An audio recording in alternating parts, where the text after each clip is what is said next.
தினம் ஒரு பரிகார ஸ்தலம். தீராத பிரச்சனைகள் தீர தரிசிக்க வேண்டிய ஆலயம். திருப்பதி ஏழுமலையான் இரவில் எங்கு செல்கிறார் தெரியுமா? அதில் இன்று தீராத பிரச்சனைகள் தீர தரிசிக்க வேண்டிய ஸ்தலத்தை பற்றி காண இருக்கின்றோம்.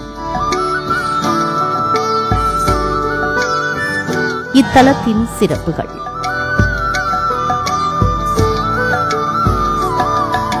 திருப்பதி ஏழுமலையானை தரிசிக்கும் முன் தரிசிக்க வேண்டிய ஆலயம்.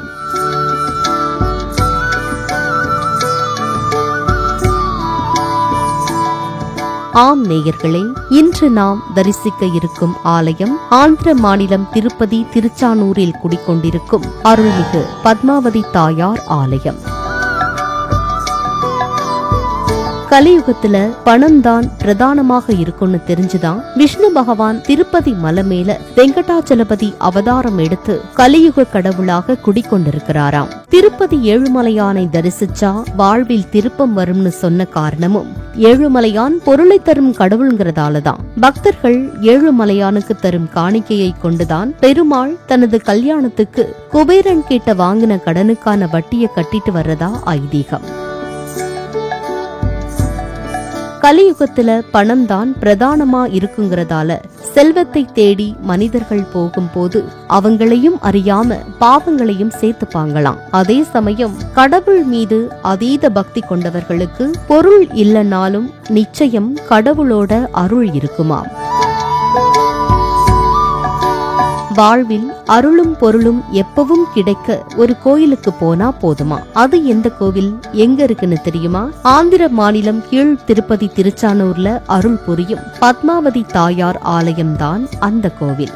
எப்பேற்பட்ட கர்ம வினையையும் தீர்க்கும் சக்தி இந்த தாயாருக்கு உண்டாம். திருப்பதி வர்றவங்க முதல்ல தரிசிக்க வேண்டிய கோவிலே இதுதானாம். இவங்கள தரிசிச்சா அருளும் பொருளும் சேருமாம். முக்கியமா கலியுக பாவத்தை தீக்கிற சக்தி இந்த தாய்க்கு உண்டாம். அன்பே உருவாக காட்சி தரும் இந்த தாய ஒரு தடவை தரிசிச்சா கூட போதுமாம். கட்டாயம் வாழ்க்கையில பெரிய மாற்றம் வருமாம். ஆனா அதுல ஒரு சூட்சுமம் இருக்குதாம். அது என்னன்னா, இந்த தாய வெள்ளிக்கிழமை இங்க வந்து சாயங்காலம் தரிசிச்சுட்டு அடுத்த நாள் காலையில, அதாவது சனிக்கிழமையில ஏழுமலையான தரிசிக்கணுமாம். அப்படி தரிசிச்சா கர்ம வினைகள் தீர்ந்து அருளும் பொருளும் சேருமாம்.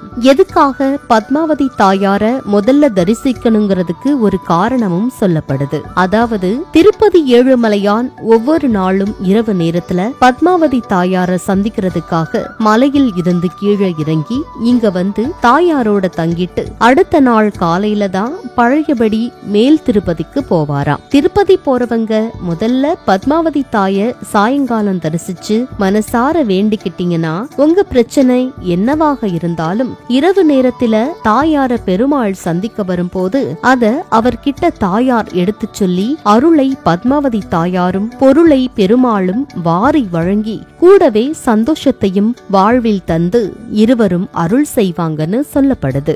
இது தீராத பிரச்சனைகளை தீர்க்கும் ஸ்தலம். பெண்கள் உங்கள் குறைகள், கவலைகள், பிரச்சனைகள் எல்லாம் தீர பௌர்ணமி அப்ப இங்க வந்து தாயாருக்கு குங்கும அர்ச்சனை செஞ்சு வழிபடுங்க. நிச்சயம் எல்லா பிரச்சனையும் சரியாகும்னு சொல்றாங்க. இன்றைய பரிகார ஸ்தல முகவரி: அருள்மிகு பத்மாவதி தாயார் ஆலயம், திருச்சானூர், திருப்பதி 517503, ஆந்திரா. அடுத்து நாம் காண இருப்பது இன்றைய பரிகாரம். இது ஒரு அரிய பொக்கிஷம், அதனால் குறித்து வைத்துக் கொள்ளுங்கள். இன்றைய பரிகாரத்தில் இரவில் நல்ல தூக்கம் வர என்ன பரிகாரம் என்று பார்க்கலாம். சனிக்கிழமைகளில் வீடு முழுவதும் கடல் நீரை வைத்து கழுவிவிட்ட பின் மாலை 6 மணிக்கு மேல் தணல் வளர்த்து பால் சாம்பிராணி புகை போடவும். வீட்டில் உள்ள கெட்ட சக்தி அனைத்தும் வெளியேறி நல்ல தூக்கம் வரும் என்கிறார்கள். நேயர்களே, மீண்டும் நாளை தினமொரு பரிகார ஸ்தலம் நிகழ்ச்சியில் மற்றொரு கோவிலை தரிசிக்கலாம். நன்றி, வணக்கம். தீராத பிரச்சனைகள் தீர தரிசிக்க வேண்டிய ஆலயம்.